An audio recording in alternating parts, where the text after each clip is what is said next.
Филиппины. Это огромное островное государство, разбросанное на более чем 7500 островов. И за 1,5 месяца я успел бывать примерно на 15 из них. Страна очень разнообразна, и на каждом острове своя атмосфера и вайб. Моя цель была простой – устроить себе классное приключение. Ну что, ребятки, let's go! Посмотреть подводный мир, увидеть акул, ближе познакомиться с местной культурой, кататься по островам на байке, общаться с людьми, тусоваться, наслаждаться природой, свежими фруктами и белоснежными пляжами. И небольшой спойлер – это путешествие превзошло все мои ожидания. Они появились еще миллионы лет назад, и раньше это было... Первые 10 дней я провел на островах Бохол и Панглау. Там я обучился фридайвингу, съездил на знаменитые шоколадные холмы, исполнил мечту и, наконец, поплавал с акулами. Катался ночью по реке среди сотен светлячков, плавал с черепахами и тысячами рыб, пожил и в лакшери-отелях, и в хостеле. Попал на главный праздник страны Фиеста. Я пришел с угощениями в деревенскую школу. Я был в восторге от детей. Как-то нашел секретную дорогу, купался в водопадах, впервые попробовал ночной снорклинг с фонариками. И еще много всего другого, что вас ждет в этом видео. Давайте начинать. Приятного просмотра.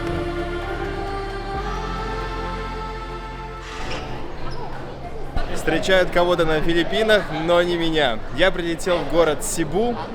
И что, приключение начинается. У меня нет никакого абсолютно плана. У меня нет обратного билета. Я буду сейчас 3 дня с подругой на острове Бохол.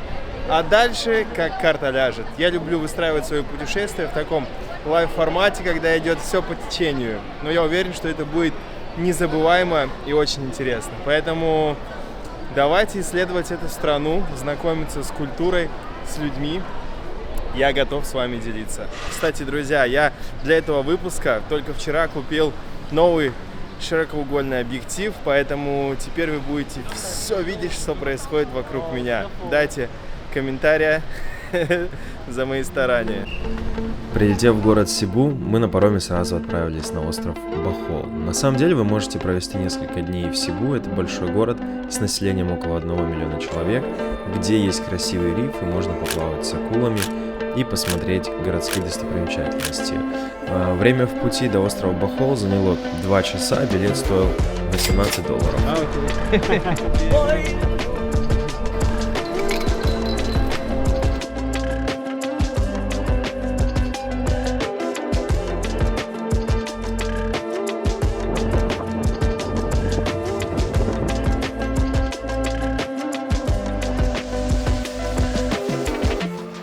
Закрываем дверку.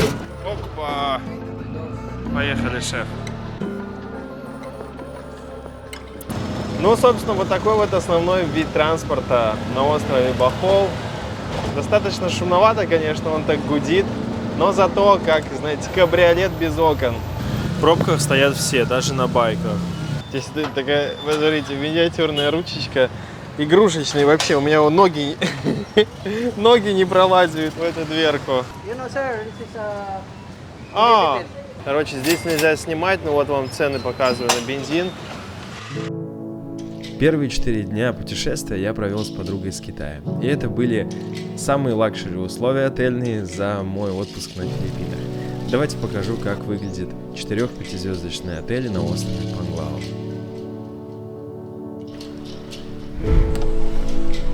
У нас номер с собственным бассейном.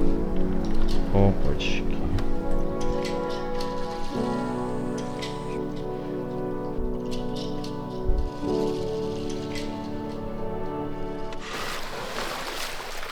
На территории нашего отеля есть секретный пляж, а точнее секретные скалы. Здесь маленький кусочек такого пляжа, стоят лежаки, где можно позагорать, почилить. Вообще место такое уютное. Здесь тихо, слышно только шум океана и нет такого палящего солнца. Вот, можно пофоткаться. Ну, недолго времени здесь можно провести, но атмосфера.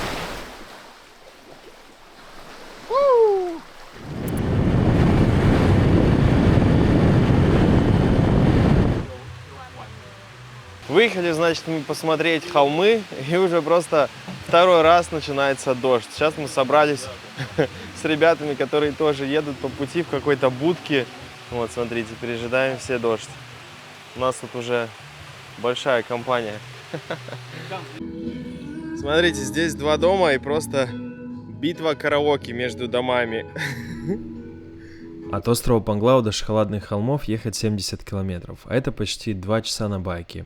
Мы делали несколько остановок, и одна из них была эта красивая старая церковь.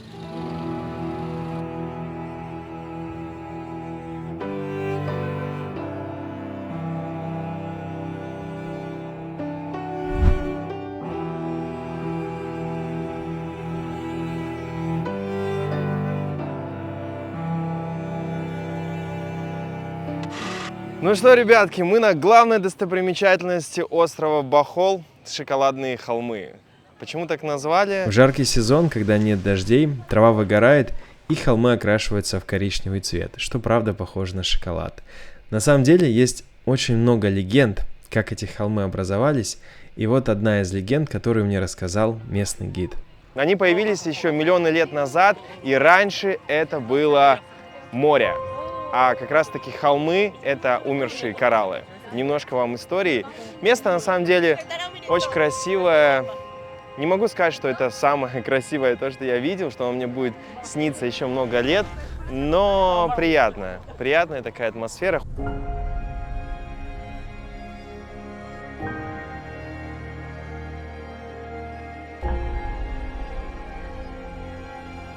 На что это похоже, у меня никаких ассоциаций просто в голове не появляется из тех мест, где я был. Это уникально, красиво, но увидеть это точно стоит. Людей здесь достаточно, не могу сказать, что прям очень много, но на самом деле достаточно. Вот встретил девушек из России, мы с ними общаемся, дали мне советы, русские чатики для дайвинга. 1, 2, 3. It's a video for the blog. What's the name of your blog? It's in Russian language. I can show the link, but you maybe cannot understand. I make the video about Filipinos, about the whole country. So you will be on this video. Okay, enjoy your trip, enjoy your holiday. You too, you too. Thank you. Эй, ребятки, кто хочет такой образ жизни? Путешествовать по миру, знакомиться с новыми интересными людьми, учить языки и просто наслаждаться жизнью? Да, понятно, для этого нужны деньги, время, желание. И по этому поводу я подготовил статью о том, как зарабатывать удаленно. Посмотри, в описании к этому ролику увидишь ссылку. Вдруг это то, с чего начнется твоя новая история в жизни. В отеле для гостей предусмотрены разные активности, и я записался на стрельбу из лука. В общем, жду, когда придет мой гайд и начнет меня консультировать. Посмотрим, на что я способен.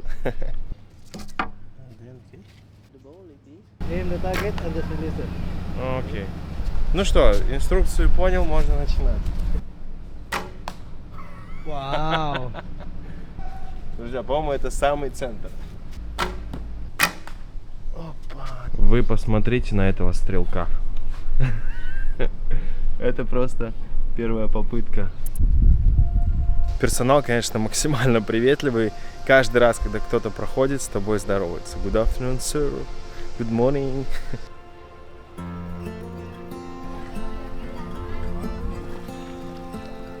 Чем хочу поделиться? Своими наблюдениями. Такой вид отдыха кайфовый. Но скажу так, важное решение, с кем ты путешествуешь, и твое настроение. Не могу сказать, что дорогие отели сделают ваш отдых незабываемым и эмоциональным. Это вообще не так. Я намного больше эмоций получаю от классных активностей, от общения с людьми в живой обстановке, в лайв-формате. Поэтому в моем путешествии я хочу пережить эмоции и показать вам, что неважно, сколько денег вы тратите на путешествие, важно то, что вы получаете. И я уверен, что я получу нереальные эмоции от общения с местными людьми, когда буду оставаться у них дома, и там не будет никаких лакшери условий. Это вот 100%. На ужин у нас сегодня, друзья, барбекю. Такое забавное место, очень дружелюбное на самом деле. Все на суете накладывают, что-то общаются. Надеюсь, будет очень вкусно. Дорога, ездят машины, байки, тук-туки. Как будто я готовлю. Стой. Hello. Я забыл вам снять то, что мы заказали. Мы только сели за стол и начали общаться. Сзади нас сидели ребята со Словении, семья, мы начали разговаривать.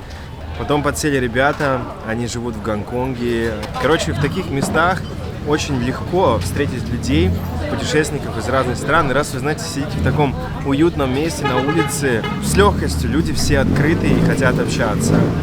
Приходите в такие места уличные, где такая движуха. Рекомендацион. What is your name? Shanghai. Shanghai? Yes. Like Shanghai. Shanghai is the big city in China, one of the biggest. How many old are you? 8. 8.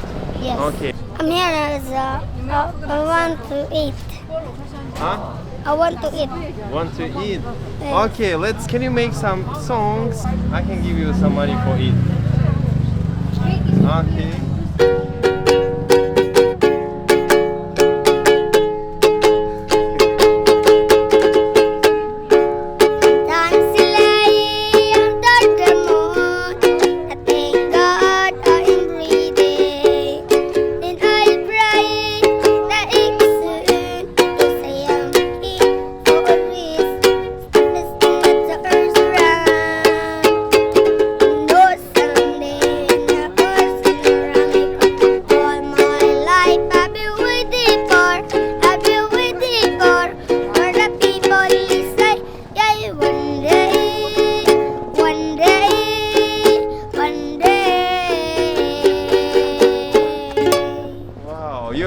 You're so talented. You have a so nice voice. Yes. Yeah, it's great. Perfect. Друзья, мы приглашаем вас на Филиппины. Здесь очень добрые, открытые люди. Вы видите таланты этих молодых людей. So, let's come to Filipinas, to Bohol. Сейчас будет ночное приключение за светлячками на каяках. Мы взяли каяки, нам дали вот такие вот жилеты. На самом деле, я думал, что можно будет взять один каяк на двоих и там друг друга снимать. В итоге на каждого человека нужен один гид, который с вами сидит вместе на каяке. Лодки, такой момент, что вы не можете взять, здесь найти людей и пошерить. У них такие правила, что вот у вас пришло 2 человека, вы должны вдвоем идти. Если где-то там заранее вы договорились, то так можно. Окей? Лодка заряжена. Я готов. Давайте светлячков. Это волшебно. Такая тишина, звездное небо. Просто оно усыпано звездами. И представьте, дерево, которое как новогодняя елка светится светлячками. Очень круто. Я никогда такого еще не видел. Это новое ощущение. Хочется единственное, наверное, провести здесь дольше времени, остаться самому в лодке и смотреть больше на звезды, чтобы у тебя летали светлячки прямо перед глазами. Они бывают пролетают, их можно поймать рукой. Правда, магические. Если бы я не видел еще до этого их, то было бы просто вау. Но я видел на Бали, поэтому если будете здесь, моя рекомендация попробовать затестить. Так получилось, что сегодня попали на праздник, который проводится всего раз в году, Фиеста Санторини. И будут сегодня танцы. Сейчас поедем подавить и вернемся в это место. Очень много людей местных. Я думаю, что они ждут этот праздник. Мне интересно безумно, как это все проходит, поэтому подсниму для вас. Время для моего первого погружения в воду. Я приехал на спот, где много сардин. Выглядит вот так вот на поверхности. Я не знаю, может их подкармливают чем-то. Прямо на поверхности плавают люди, и их видно с берега даже. Но я пробую сейчас понырять, посмотрим.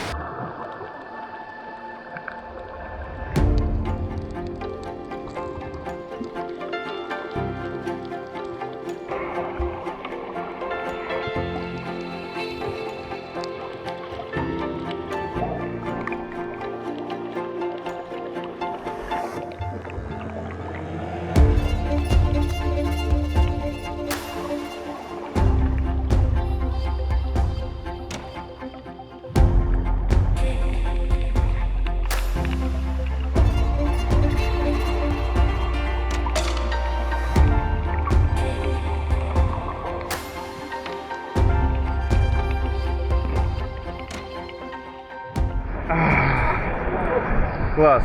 Для первого дня фридайвинга круто. Хоть и на отдыхе, но нужно не забывать про тренировки. Самое время размяться.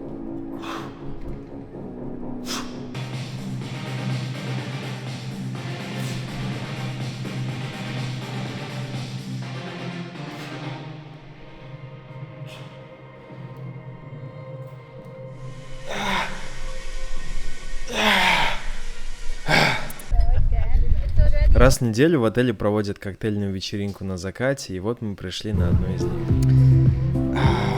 Такой чил, друзья. Я очень люблю закаты, для меня это лучшее время дня. Я когда жил на Бали 1,5 года, больше половины дней в году я провел на закатах. То есть неважно, чем я занимался в этот день, я всегда находил время, там час-полтора, чтобы съездить на закат. Потому что в это время приходят интересные творческие идеи, какие-то мысли, анализируешь день, понимаешь, что хочешь. Даже неважно, там, с какой ты компанией, время побыть наедине с собой, и когда ты наслаждаешься процессом, это, в принципе, работает всегда, я это уже убедился в этом.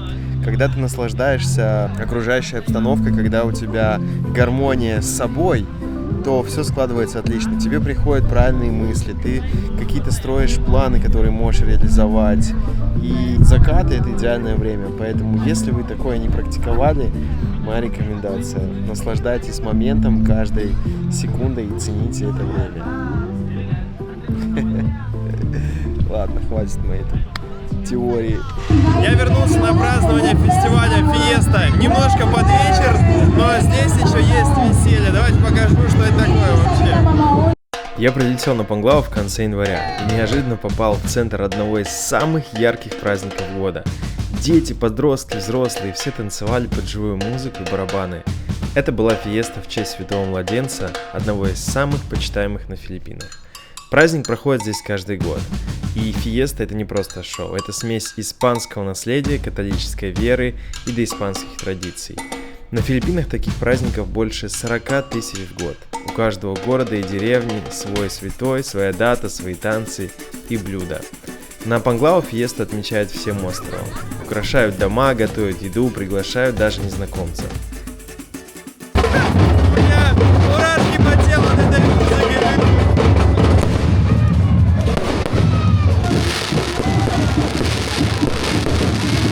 Вот так вот, друзья, я прилетел на фестиваль Фиеста.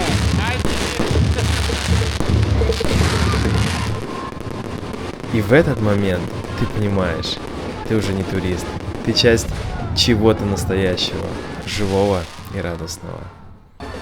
После салюта все люди пошли ставить свечки, молиться, и многие пошли в церковь, куда я тоже сходил. Мы сегодня переезжаем в другой отель, поэтому будет еще один обзор целого комплекса.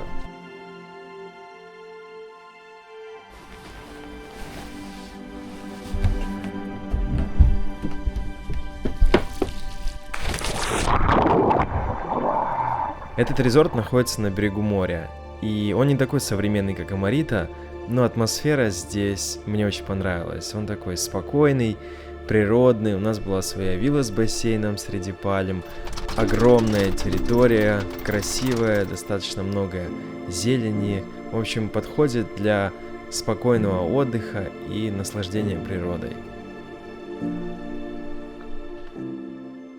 Хочу поделиться интересным событием, которое у меня будет происходить здесь. Я еду сейчас на обучение по фридайвингу. Я эту цель держал в голове, наверное, 4 года после того, как первый раз попробовал снорклинг в Египте. Я был в полном восторге от подводного мира и захотел обучиться этому глубже, так сказать. Но я не знал, что это будет скуба-дайвинг или фридайвинг, но для себя понял, что знания фридайвинга помогут мне в жизни. Это, знаете, такой челлендж. В общем, я хочу показать вам, как проходит обучение, какие эмоции я испытываю, с какими сложностями я столкнусь. Поэтому вот осуществление моей маленькой мечты я готов вам показывать. Поэтому остается мне тут 10 минут до встречи с моим инструктором. Погнали!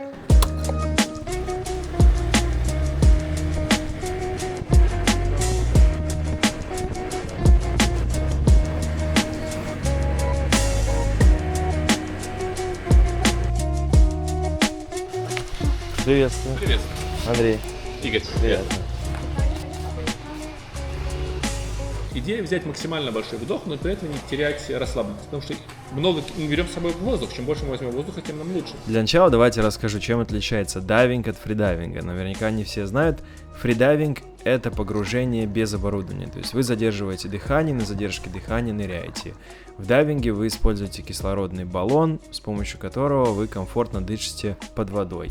Я решил обучиться фридайвингу для более качественного снорклинга, нырять глубже и задерживать дыхание дольше. Первый теоретический блок у нас закончен, сейчас начинаем практику, и первый день мы ее проводим на бассейне. Очень интересно и уже не терпится проверить свои способности и применить новые знания. Во фридайвинге, в отличие от скуба-дайвинга, используются длинные ласты, потому что они более эффективны и позволяют тратить меньше энергии на преодоление глубины, что очень важно во фридайвинге.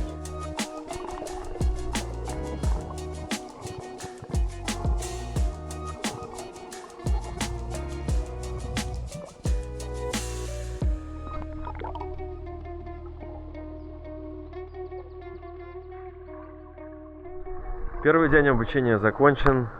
Игорь сказал, работать можно. На самом деле все даже очень неплохо. Я задержал дыхание в бассейне на 3 минуты, а это практически 3-й уровень. Вот. Есть моменты, которые надо поработать с ногами, чтобы ровно уплыть, но в целом все классно. Моя подруга-китаянка улетела домой праздновать китайский Новый год, и я остался один. Так получилось, когда мы ездили на шоколадные холмы, я познакомился с девушками. И вот с одной из них, с Эвелиной, мы встретились на острове, и следующие 7 дней путешествия мы провели вместе. Что вам хочу рассказать про еду? На самом деле здесь очень много ресторанов разной кухни. Вот сейчас мы в японском ресторане, и нам вот принесли суши, и я могу сказать, что очень вкусные. Также здесь есть корейская, тайская, китайская, индийская, много разных, правда, кухонь, и с ресторанами проблем нет. Но единственный момент, готовят достаточно долго. Вот мы ждали это, наверное, минут 30. И так каждый день, бывает даже больше. Средний чек примерно 300-600-700 заведений. Есть подороже. Если вы хотите поесть быстро и дешевле, то это уличная еда. Можно за 200 песо, можно, в принципе, нормально пообедать. Дегустация ролл. Я палочками очень хорошо владею, потому что я уже, друзья, больше года живу в Китае. Если вы еще не видели мои выпуски с Китая, то обязательно посмотрите. Я рассказал про остров Хайнань, про самые нетуристические локации. Выпуск очень интересный. Оставляю ссылку сверху этого видео. Очень вкусно. Ночная жизнь. Мы находимся сейчас на, так сказать, главном квартале ночной жизни. Это Макдональдс. Это как такой маяк посреди острова. В этом месте основная парковка байков. Здесь стоят тургайды, продают экскурсии в разные места. Недалеко отсюда можно арендовать байк, и поблизости очень много кафешек. Сейчас мы пойдем с вами на главный пляж Алона-Бич. Это место для вечерних тусовок, ужина на берегу моря, красивая атмосфера, но это не самый красивый пляж днем и не самый красивый риф. Сейчас идем через самую тусовочную улицу и покажу вам, как это все выглядит.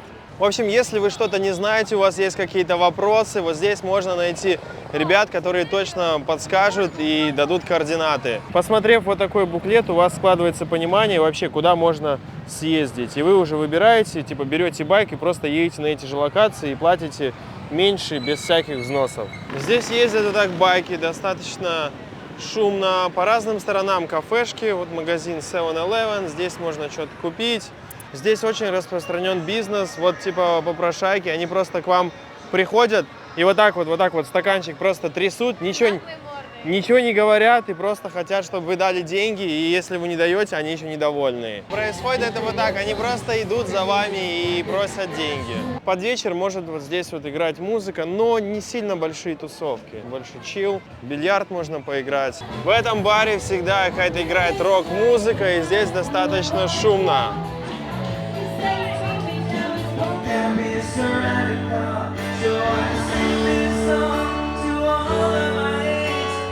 Аренда байков. В этом месте в первый день я арендовал байк. Так скажу, найти это было достаточно сложно. Я потратил больше часа, чтобы найти это место, потому что все было забронировано. Стоимость байка за один день мне назвали 400 песо, но байк был не совсем новый, и я потом, поездив немножко по району, нашел такой же байк, только новый, и договорился на цену 320 песо, но я взял этот байк на 5 дней. Поэтому в зависимости от сезона цена варьируется, но я думаю, что средняя это 300-500 песо на данный момент. Сейчас нас девочки расскажут про массаж. Окей, what the price for massage? Nails, pedicure, 400. 400. Massage, hot stone is 600. Last price for 90 minutes is 1000. Всем привет!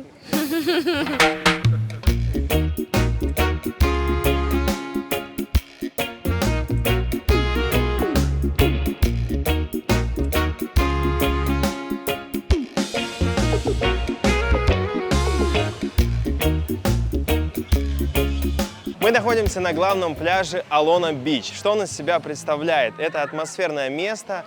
Здесь множество кафешек, которые ставят столики прямо на берегу моря. Вы слышите шум волн, и здесь же у вас живая музыка. Очень атмосферно, красивые огоньки, вкусная кухня, морепродукты, кухня разных стран. В принципе, это единственное, куда вечером можно куда-то сходить и посидеть атмосферно. Общая протяженность пляжа километра где-то 1,5, может быть, 2. Основной момент – здесь жизнь заканчивается часов, наверное, в 11-12. То есть мы приходили в 12 часов на китайский Новый год, представьте, и просто не было никого. Тишина, ни одного салюта. Здесь у нас прям массажный салон на пляже, смотрите. Вам делают массаж, сзади у вас шум океана, здесь ходят люди, а спереди играет музыка, кто-то поет. И здесь по обе стороны. В принципе, пользуется достаточно спросом. Вот можно прямо здесь ложиться и делать массаж. В конце пляжа есть несколько 4- и 5-звездочных резортов, в том числе Амарита, о котором я рассказал в начале видео.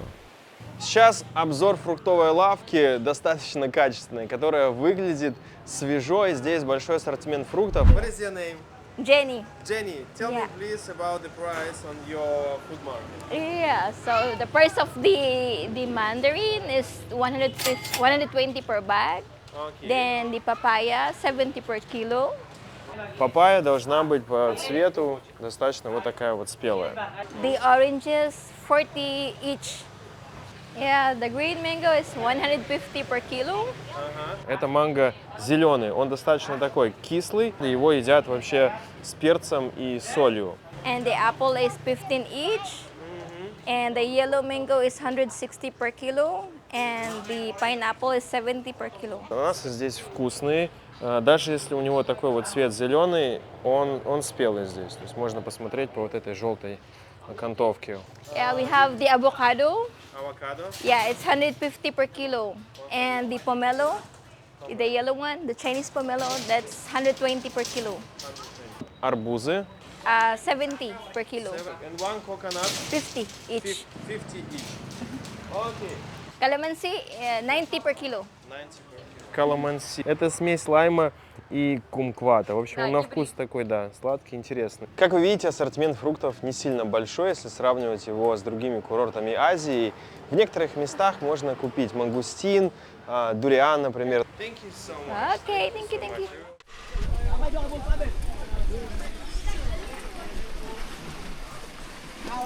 Дальше.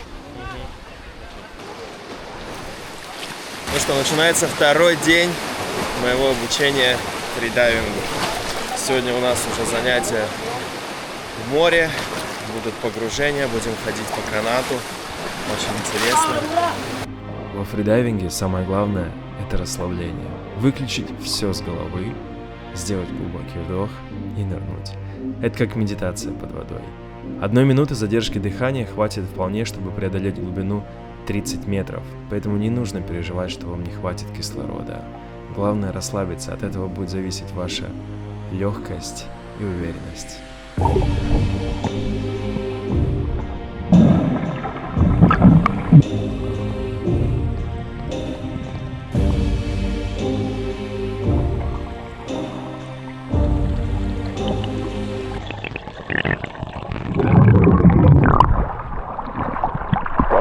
Александр получше. Вышли из воды, просто на улице пошел дождь. В общем, первая половина у нас дня закончилась. Сейчас обедаем и будем отрабатывать дальше в бассейне. Гидрокостюм одевается, получается, с замком назад и застегивается за спиной. Мне Игорь рассказал, есть разные виды гидрокостюмов. Этот можно одевать, в принципе, на сухое тело. На него же обязательно нужно залазить в воду, потому что его так очень тяжело одеть. Мы начинаем второе занятие в бассейне. Я готов. На втором занятии в бассейне у нас была техника плавания брасом под водой, и, честно, она не очень простая, получалась у меня так себе. У нас осталось время, и я попросил Игоря пойти вместе понырять с сардинами.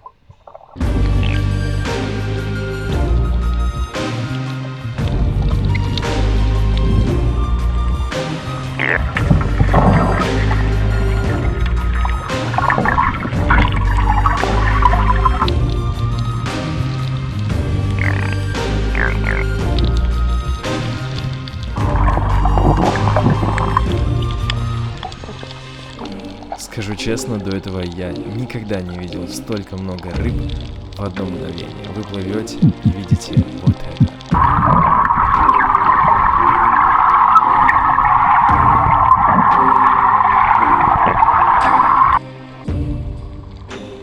Если вы хотите постирать вещи в азиатских странах, здесь есть специальные лаундри-сервисы. Они даже не ставят стиральные машинки дома. Выглядит это все вот так вот. Дружелюбную тети, она вот встречает нас уже с корзиной, высыпается вот так вот все вещи, и потом через несколько часов вы просто это забираете. Здесь полный сервис, они здесь гладят сразу. Эндрю. И вот после обеда можно забирать. Вот, наверное, сушат вещи вот так вот. Ну ладно, нет, это их какие-то тряпки. Творческий беспорядок. Но есть такой момент в этих прачечных. Я когда жил на Бали, там аналогичная система, и вы сдаете вещи, и порой они могут портиться. Один раз у меня просто, я сдал шорты, они в итоге потерялись. И на вещах могут оставаться какие-то пятна, не знаю, от глажки, от стирки, поэтому лучше приезжать в такие места не с супер ценными вещами, если вы их планируете так стирать, потому что, может быть, что с ними что-то случится. Имейте в виду. Мы пришли забирать вещи, и вот они уже играют в карты. В общем, no, thank you, it's okay. Короче, вот эти два пакета стоят 500 песо. Нам постирали, все погладили, положили в пакетик, подписали даже имя. Ребят, хочу вам порекомендовать место, где есть вкусные завтраки, и в частности смузи-болы. Смузи-болы – это вот такой вот бол с замороженными, получается, фруктами, взбитыми. Добавляется гранола, это у нас манго. Такие завтраки очень популярны на Бали, я думаю, также есть в Таиланде. Если вы не пробовали, это моя рекомендация. Сейчас будет первая ложечка, я уже этого вкуса не чувствовал больше года.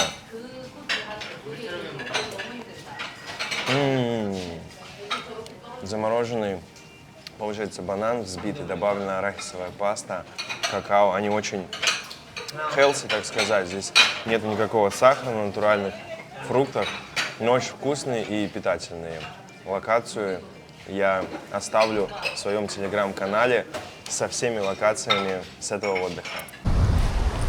Такое, ребятки, тоже бывает на Филиппинах. Приехали мы на пляж, а здесь просто какая-то дичь. Ну, типа, не Филиппины. Вода желтая, серая, вот там где-то кусочек какой-то синий. Вот такая тина. И просто уходим отсюда. Здесь вообще достаточно такая красивая территория. Вход на пляж через вот этот резорт. Но я не знаю, может быть из-за того, что сегодня такая плохая погода. Пляж очень грязный, но честно, прям скажу, что я расстроился. Ну как так, типа здесь такое место и такая грязная вода. По дороге с пляжа я увидел школу, и мне очень захотелось зайти к ним в гости и показать вам, как учатся дети в маленьком городе на Филиппинах. Hello, hi, hi. В общем, пришли куда-то в детский сад или в школу. Ведут нас к самому главному учителю, чтобы взять разрешение. Hi. Друзья,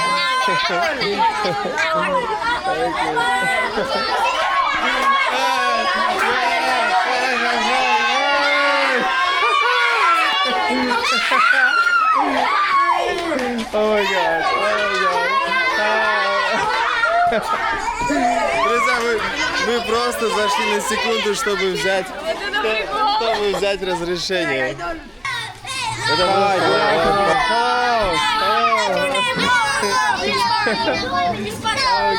Hi guys. Very glad to see you. Where is the main teacher? Yes, there.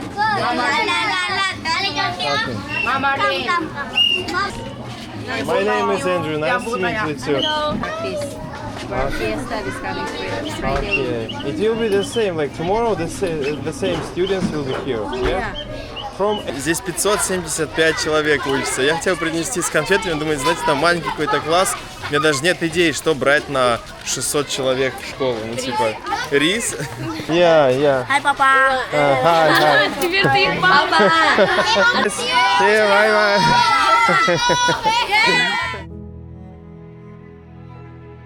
В один из дней мы проснулись в 6 утра и выехали на соседний остров Бахол для того, чтобы исполнить одну маленькую, но очень красивую мечту.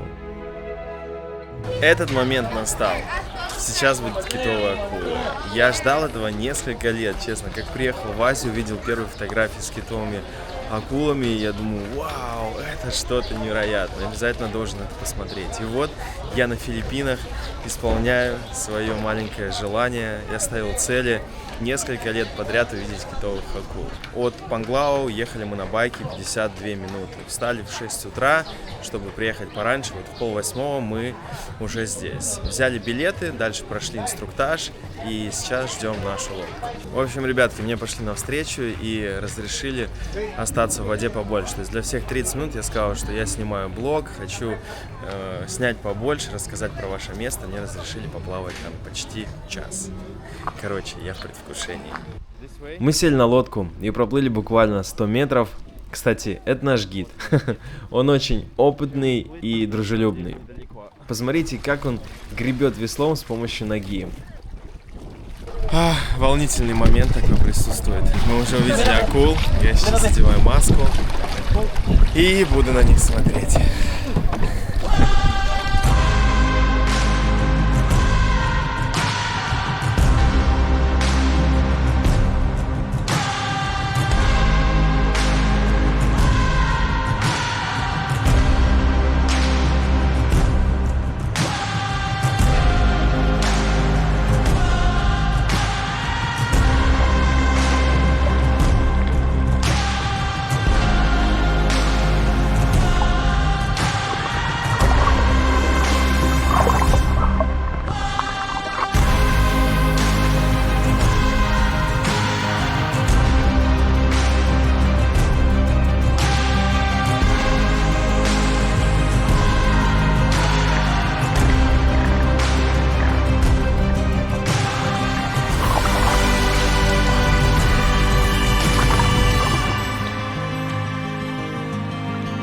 Это что-то просто невероятное. Я до сих пор не могу поверить, что это случилось, и не знаю, сколько дней мне это будет теперь сниться, но эмоции на всю жизнь. Здорово, очень круто, я в полном восторге.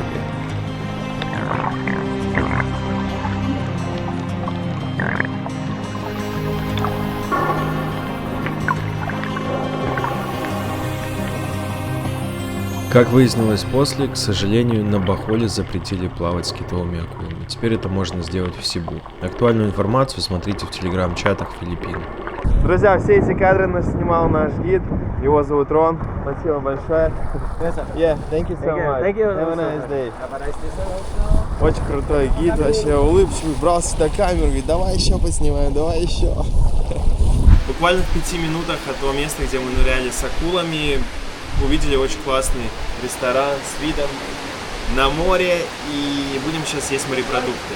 Поэтому очень такой значимый плюс, если вы путешествуете сами на байке, а вы не привязаны к экскурсии. Вы можете делать остановки где хотите. И после обеда мы едем на водопады, потому что на Бахоле очень много высоких, классных водопадов. Будем их исследовать.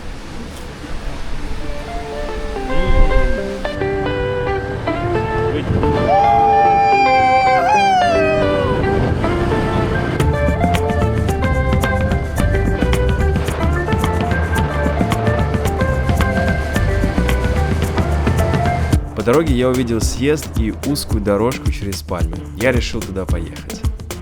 Сумасшедший.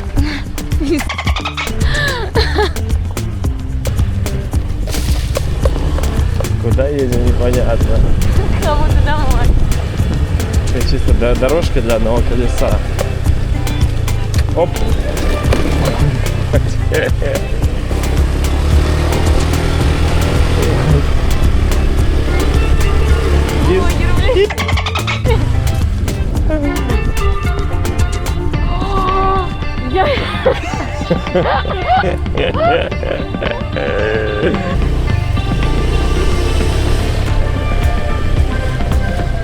Hello! И просто как в компьютерной игре куда-то едем.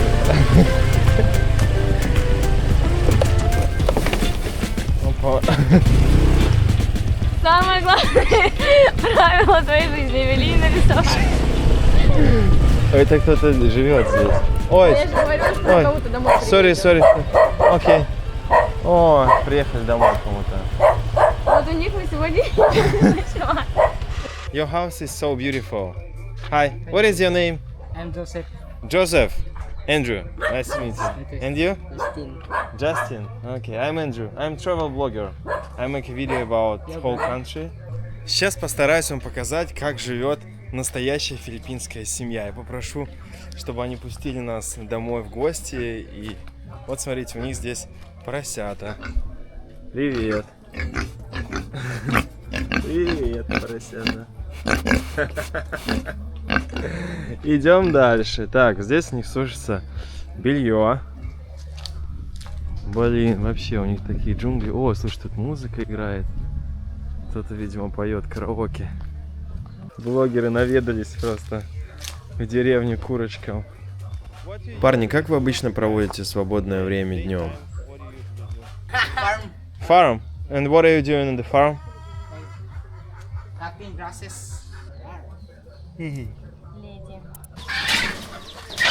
Так, здесь у нас битва петухов. Так, сейчас ребятки нам покажут It's какой-то... our house of our grandma. So old. Окей. Окей.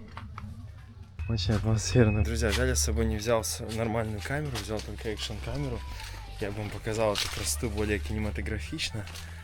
Но показываю с тем, что есть. Потому что мы планировали только на акул приехать, посмотреть.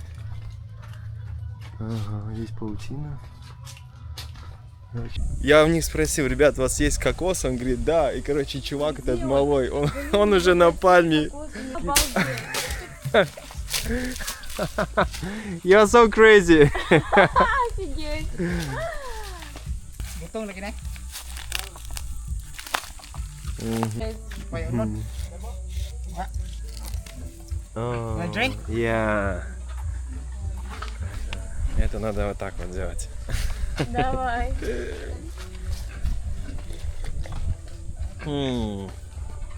Свежайший кокос с пальмы.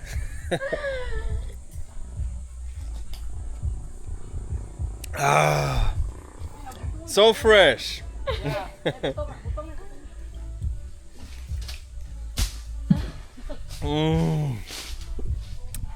Как вообще удачно увидели эту дорогу, заехали к ребятам.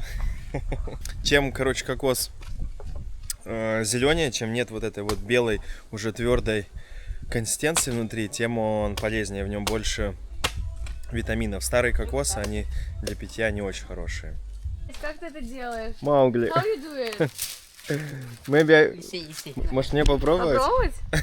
Давай. Друзья, смогу ли я достать кокос? Но я не полезу. Один раз у меня товарищ полез на пальму, в итоге покорябал все руки, ноги. И я хочу еще путешествовать. Я просто попробую чуть-чуть. Окей, one, two, You need to be careful. Yeah. Not so difficult. Да, конечно. Сейчас мы посмотрим, как это difficult или easy. Ну ты уже молодец, если честно. Ну, можно лезть, на самом деле. Но чуть-чуть скользко. Я не хочу падать. Если я остался бы без воды, я бы долез до кокоса. Но вот обратно, мне кажется, силы тратятся. Наверное, тяжело. Жопа напряглась. Свежая, смотрите, со второго кокоса вот такая кашица свежего кокоса.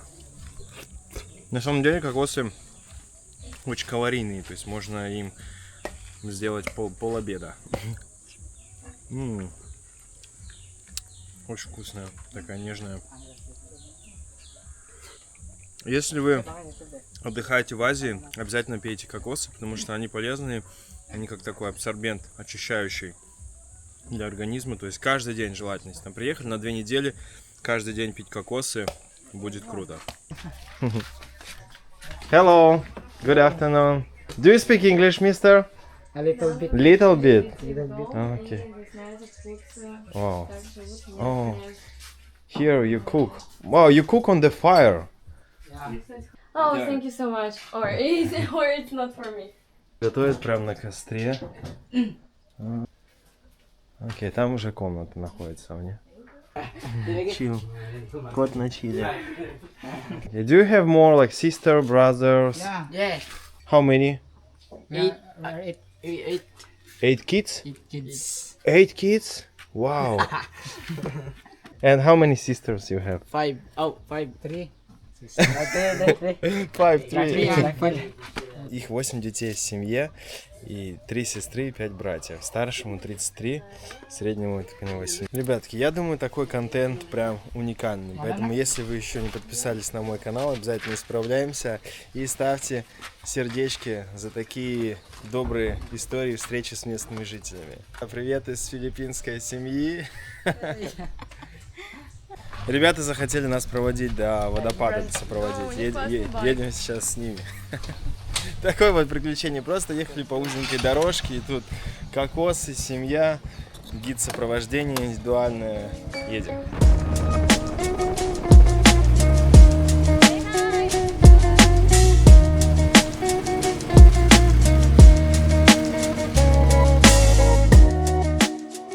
Дорога до водопада очень красивая. Здесь огромные такие высокие пальмы, холмы, много зелени, рисовые террасы. Очень классно. Дамаган Waterfall. Мы видим уже там просто голубую воду. Сейчас идем купаться. Ну, как водопад, я скажу, что он очень маленький, но вода, вы видите, какого цвета.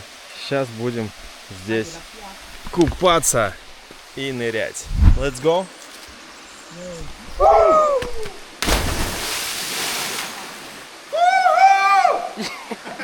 Высота, кстати, такая, достаточно приличная. Я немножко очканул перед прыжком. Мы одни плывем на плоту по голубому озеру. Смотрите, такая интересная дорога. Мы идем ко второму водопаду, и здесь река, а вот здесь тропинка. И можно, в принципе, идти пешком, но можно плыть по реке к водопаду. Это самая необычная, интересная дорога к водопаду в моей жизни. Просто плыть по реке с красивейшим видом в джунглях. Мама, папа, я в телевизоре.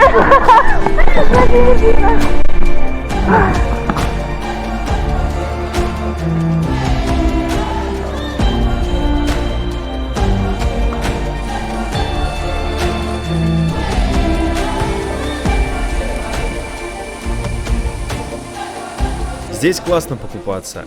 Нет людей, оно не супер туристическое, потому что здесь сложная дорога. Кто хочет попрыгать, можно прыгнуть вот с этой высоты.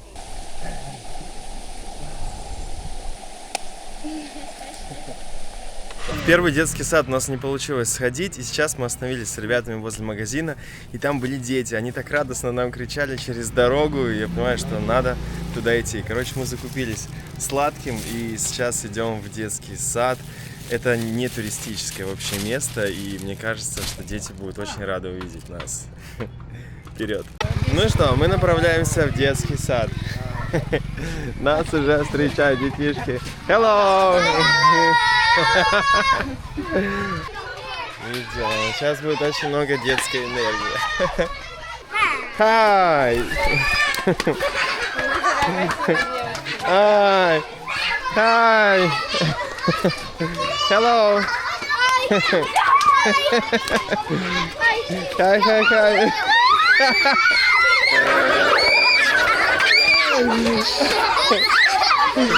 Hello, hello, hello!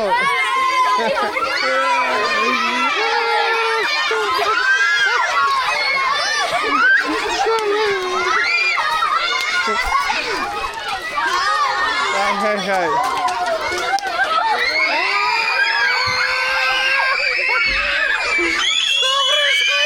Здесь мне пришлось вырезать кусок видео, потому что дети очень сильно визжали. We want to eat some cookies. Where we can do this? Do you have a table?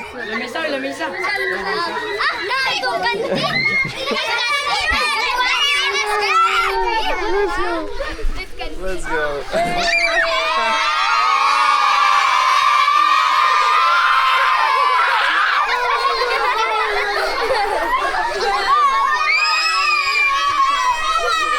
Я люблю эту страну, друзья.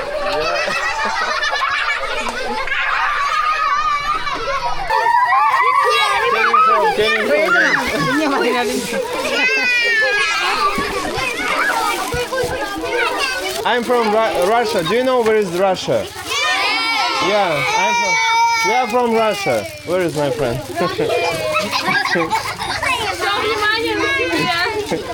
Дети вообще такие красивые, все милые, очень.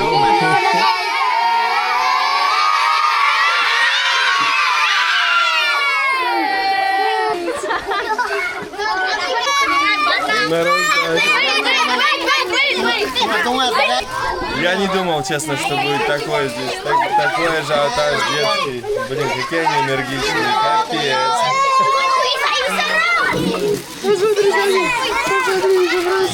Они бешеные, если честно.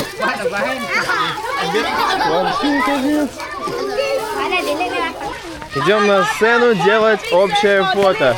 Опа, дети, подбегайте. Это сзади слышно, как будто стадо зебры собираются.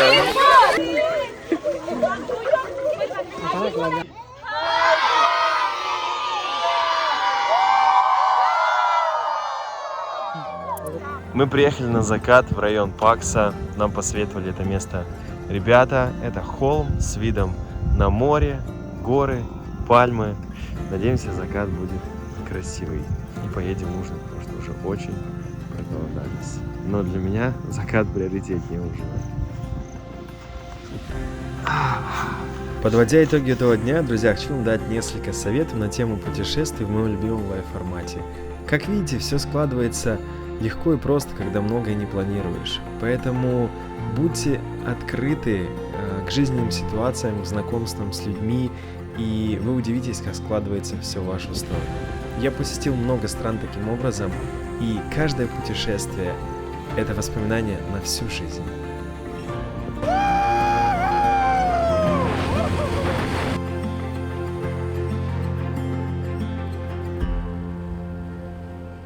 Что касаемо движения на острове Панглау и пробок, я не могу сказать, что здесь большие пробки, если сравнивать его, например, с Бали.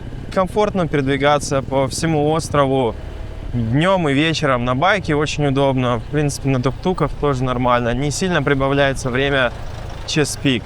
И сейчас достаточно много людей, сейчас китайский Новый год, и приехало много китайцев, поэтому я считаю, что сейчас достаточно забито. Не просто найти отель. В принципе, это, наверное, такой fully booked сезон здесь. И даже в это время очень комфортно. Да, на машине вы можете постоять, но на байке вы, в принципе, вы объезжаете вот так вот машину, объезжаете пробки и не стоите. Вот сейчас я проезжаю основное место, основной пятачок. Оп. Бывает немножко так, да, когда вы объезжаете, поэтому нужно быть аккуратнее. Будьте внимательны, люди переходят дорогу тоже везде, не только под пешеходом.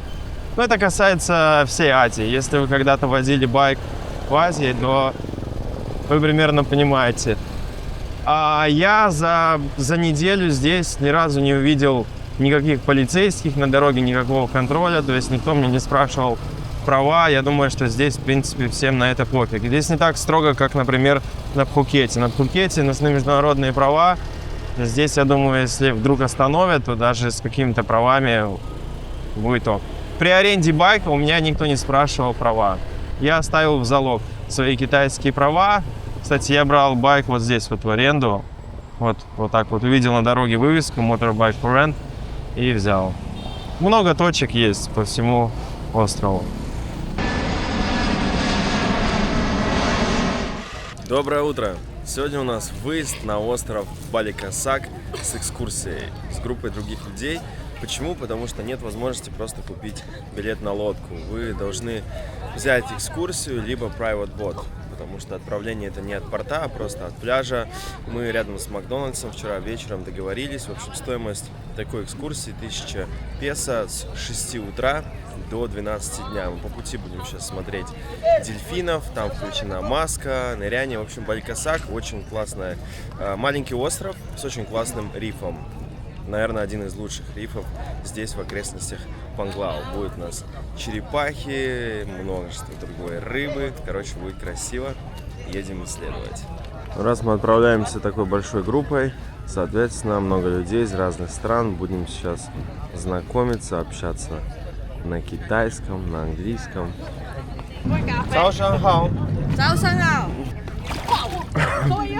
Посмотрите, какой у нас заход в лодку. Просто это экскурсия, люди с телефонами, и надо просто идти. Надо идти просто по колену в воде.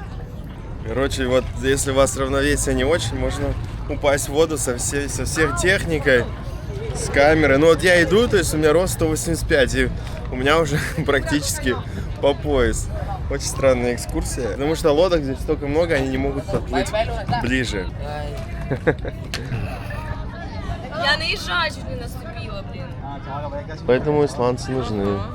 На самом деле, касаемо ежей очень много по ночам. Когда ходили на ночной типа фридайвинг, снорклинг, и все ежи просыпаются, их очень много. Ночью купаться без тапочек, ну, в принципе, наверное, ночью купаться без фонарика, далеко, где кораллы, точно не рекомендую.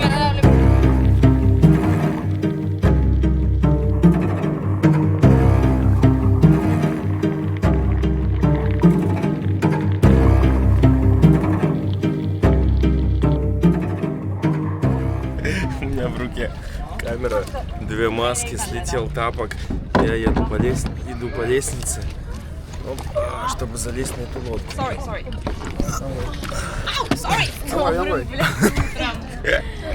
Ну все, мы на лодке. Сервис этой лодки уже Плыть на этой лодке до острова Баликасак около часа. По дороге мы должны были увидеть дельфинов, но гид сказал, что дельфинов нет. Обстановка. Время уже 8:30. Мы подплыли к острову, но не можем высадиться, потому что пробка из кораблей. И это да, вот почему не люблю экскурсии, потому что всегда так происходит. Кого-то ждешь, группы людей, потом вас по цепочке ведут поплавать, везде толпы. Ну и будем выжимать, что есть отсюда. Дорога, чисто, посмотрите, вот это, друзья, организованная экскурсия. Вот так вот все люди ползут. Какой-то трэш вообще. С лодки на лодку, с лодки на лодку. С лодки по пояс в воде вы окажетесь. Меня забавляет эта экскурсия, конечно. С сумками, с вещами по воде. Реально, как будто мы спасаемся откуда-то. Ползем. Я человек позитивный, всегда во всем нахожу только плюсы. Тут коралл еще. Смотрите, вот жена держит сумку, Он держит свою сумку, телефон, типа все намокнет. Вот так вот надо под лодкой. Уже жопа мокрая. Под лодкой. А у меня в сумке дрон, между прочим. Интересно, я этим видео сюда приведу больше туристов или наоборот за организацию такую? Ну ладно, хватит об организации. Давайте покажу, что я успел запечатлеть на этом острове.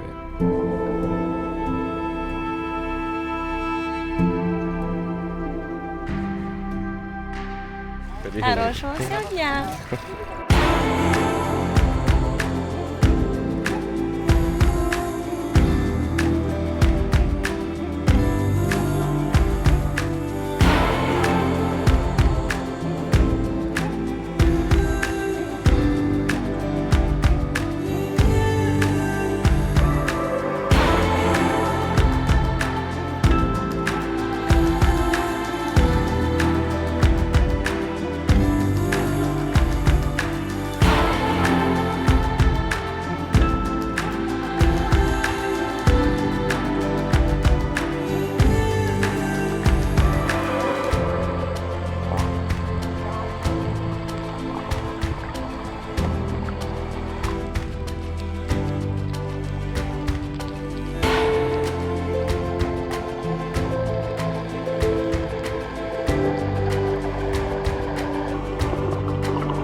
Вот это я поплавал. Я просто прям на дне минут 5 плавал.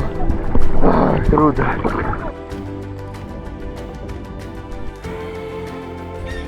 Хочу дать честный отзыв по этой экскурсии. Честно, вот ни о чем. Мы провели здесь всего по факту 1 час. Все остальное время мы ждали, выбирались с лодки. Сейчас время 10:50, и нас зовут уже на лодку, хотя он мне сказал, что мы в 11:30 будем отсюда отправлять.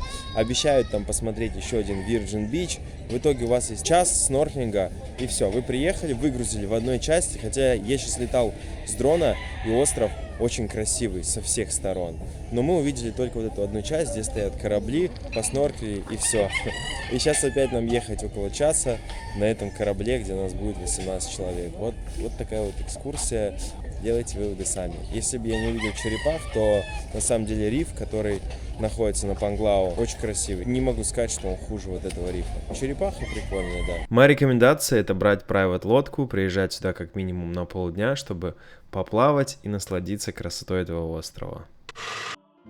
На острове Панглау есть популярная туристическая локация — пещера, где мы сейчас будем купаться.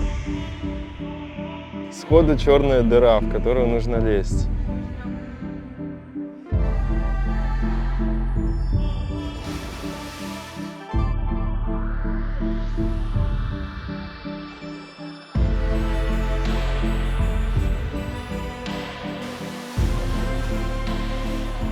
Локация, честно, где-то на 3 из 10. Можно провести полчасика.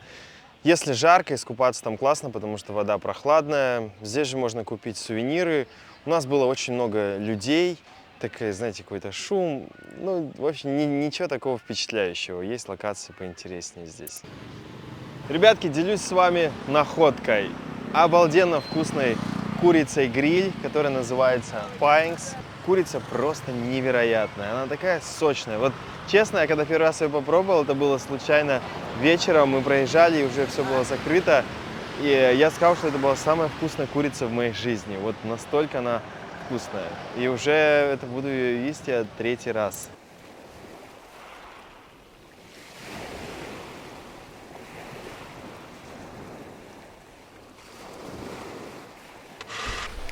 Доброе утро! Сегодня у меня часть 3-го дня, но мы ее перенесли на 4-й день. Сегодня буду делать глубокий нырок. Я уже сдал все нормативы на лицензию. Попробую сегодня нырнуть 25 метров. Посмотрим, как пойдет, по ощущениям. Сегодня я ныряю с девушками. У нас будет 3.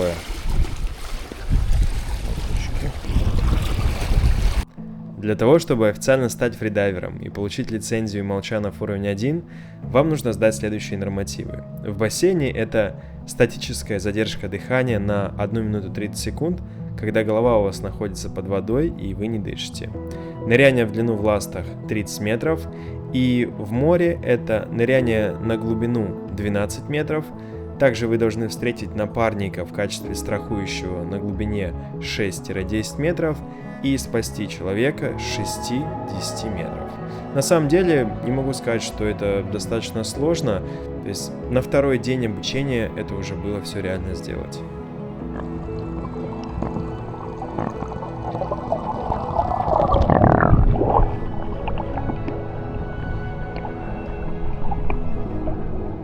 Ну что, по моей улыбке видно, думаю, что мой курс закончился. Я сегодня нырнул несколько раз на 25 метров.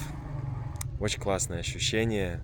И я рад, что открыл для себя двери во фридайвинг и могу использовать эти знания в своей жизни. Путешествуя по миру, ныряя в разных местах. Даже в эти дни после курса я уже нырял с китовыми акулами, с черепахами, понимая, что я расслаблен, я могу задерживать дыхание там больше, чем на минуту плавая в воде. Это очень здорово. Могу смело порекомендовать моего инструктора, если вы хотите обучиться на панглау фридайвингу. Я в своем телеграм-канале оставлю контакты Игоря, связывайтесь, обучайтесь новому и используйте это в своей жизни. Главное, получайте удовольствие. Я сдал свой байк, заказываю такси, еду в аэропорт. На тему байка я брал у вот этого мужчины, это рядом с Макдональдсом, буквально метров, наверное, 100. По правой стороне вот Motorbike for Rent. У меня был байк очень новый, ему буквально там 4 месяца, и я его снимал где-то 320 в день. Если вы не водите байк, то можете заказать такси. Вот, например, я воспользовался приложением Максим, чтобы заказать себе байк и доехать до аэропорта. Поездки дешевые, 3 километра, 8 минут ехать, стоит мне 50 песо. Водитель приехал буквально за несколько минут. Альтернатива еще это тук-туки. Но тук-туки почему-то не заказываются через приложение Максим, хотя там есть вкладка тук-туки. Я как делал, я просто на улице искал водителей, договаривался уже о цене с ним на месте. Вот. Поездка, я думаю, до аэропорта на тук-туке будет стоить 150, максимум 200. В следующей серии про Филиппины я расскажу вам об островах Эльнида и Корон. С того момента я увидел настоящую, красивейшую природу Филиппин. Белоснежные пляжи, голубая вода, скалы. Там идеальные места для фридайвинга и снорклинга. И это будет невероятное приключение. Каяки, серфинг, байки, фридайвинг в затонувших кораблях, красивые закаты, интересные знакомства. В общем, я расскажу про цены, опыт остановки в хостелах, тусовки. И поделюсь, чем отличаются эти острова и какой мне больше понравился. Красивый такой, на самом деле, остров. Да, здесь, конечно, вообще виднота такая нормальная. В общем, ставьте колокольчик, чтобы не пропускать новые видео. И, друзья, пожалуйста, напишите любой комментарий под этим видео. Я буду очень признателен за вашу обратную связь. Увидимся в следующем эпизоде.